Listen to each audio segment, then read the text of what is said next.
we're just flying Henry. Hi Lily, you eat it as well?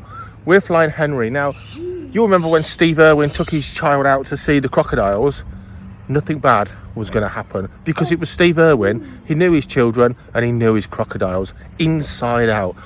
Don't do things like this at home. Harris Hawks like Henry, they're not pets and they're certainly not children's toys. They've got an ability to fight or flight like many a captive bred wild animal. Even domestic animals have that ability. Don't mess around with children and your hawks. They're not for children.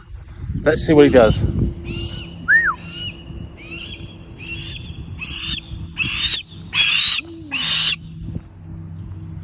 And whatever you may think, there is no possibility in the world of this hawk touching my granddaughter.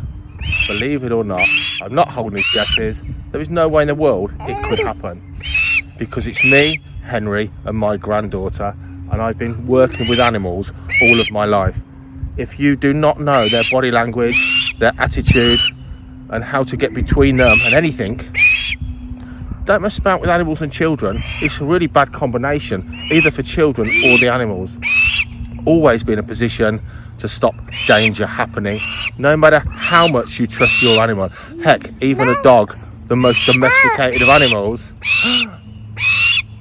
is a danger around children. Know what you're doing or don't take the chances. There's a raven over there. In my lifetime, there were no ravens in the Midlands, and now they're common. Go. But for sure, expose your children to all the animals you possibly can in a safe environment. Because if tiddlers like this don't care about wildlife, we've got no hope at all.